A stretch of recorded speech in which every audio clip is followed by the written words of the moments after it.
Mr. Grothman. I'm out of breath. I just got here. Okay.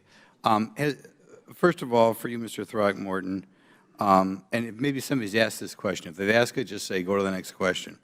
Have we figured out why the market is not working and why other companies are not marketing these things and undercutting Mylan? There is another product that's being marketed. Why it's not marketed more broadly, why these increases in prices, I think is the question you're asking, isn't it? Right, right. Is the other product at lower cost? I'm told that that product is lower price, yes. Okay, maybe we don't want Ms. Bresch to pitch the competition, but you do have competition. You've only got 94, 96% of the market, right?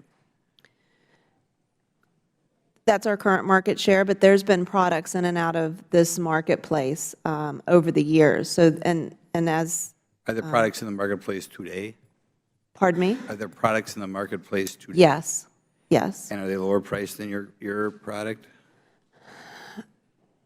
There's a Adrenaclick authorized generic, and I'm not sure of its exact price, but I believe it's in the $450 range. Okay. Is there anywhere, I'll ask Mr. Throckmorton, because I don't mean to ask you to pitch your competition. Is there any reason why since there are generics available, why people aren't producing this stuff for substantially less? There are no generics in the way that I think you're speaking of them. The generics that are available are so-called authorized generics, which are brand name products that have chosen to remove their name from their label. Otherwise, they are. So that's not what this is. Our interest, I would say the broader interest that we have is in encouraging real competition, which means multiple manufacturers creating many different versions of epinephrine autoinjectors, including true generics approved under the abbreviated new drug application. The so-called competition for EpiPen, you would really argue is not as good or is not the same thing. If you were looking just simply at the numbers of manufacturers in the area, there are 2 manufacturers currently making epinephrine autoinjectors for prescription in the U.S. There's a 3rd product that's approved that was voluntarily withdrawn last fall because of some manufacturing issues. If they address those manufacturing issues, they would be able to come back onto the market also. And you expect them to, given that presumably there's a high markup here?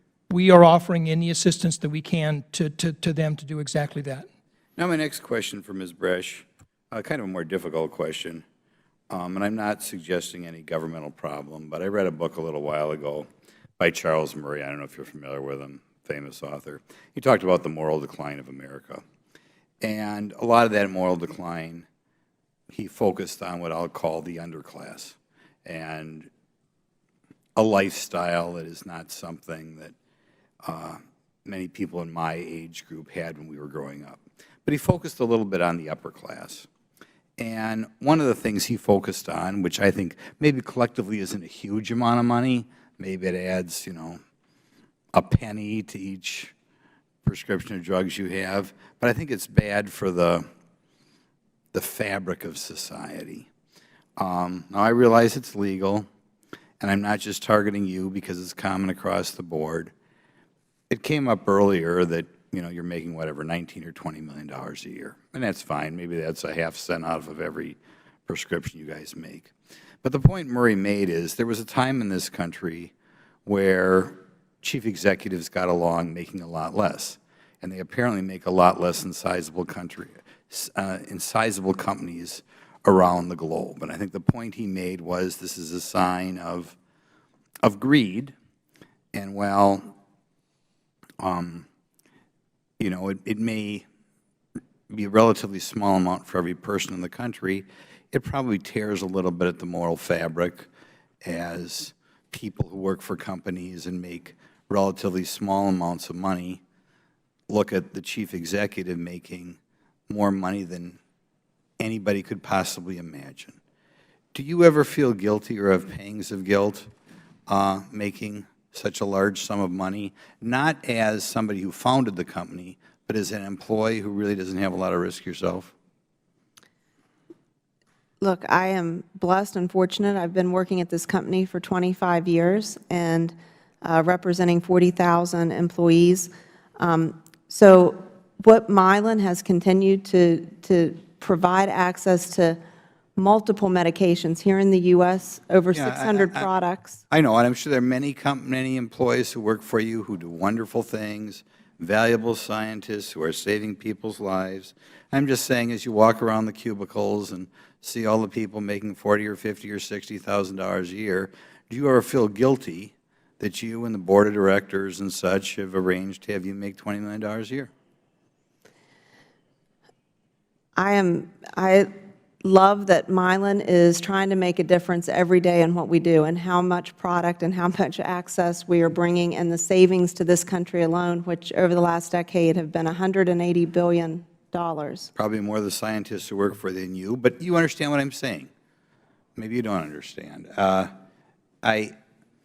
And maybe you're very good and maybe you're worth it. I think one of the things that frustrates a lot of Americans is there are a lot of people who even run their companies into the ground and make tens of millions of dollars. But I'm just going to ask you to comment again. Do you think it's good for the moral fabric of society and the idea that we want people to believe in the free economy system when in a business some people make $20 million a year? I think, to your point, the free market system and being a well-run company and delivering great shareholder value is part of that free market system. I'm sure they're getting good value. You see what I'm saying? Maybe you don't understand what I'm saying. There are a lot of people out there. We're going to election season here. There are a lot of people out there who think the system is in part broke, and in part it's broke because they're working their butt off and doing very valuable things, and maybe they're even told to take cuts in pay, and they see a chief executive making a huge amount of money, way more proportionately than even adjusting for inflation, than chief executives made 50 years ago, and as I understand it, more than they make in other Western countries. And I think it grates at some people. I think it causes distrust in our system. I'm not suggesting we take away your freedom to make that amount of money. I'm just saying in all walks of life there are people who have the capability of making more and voluntarily say, I don't need that amount of money.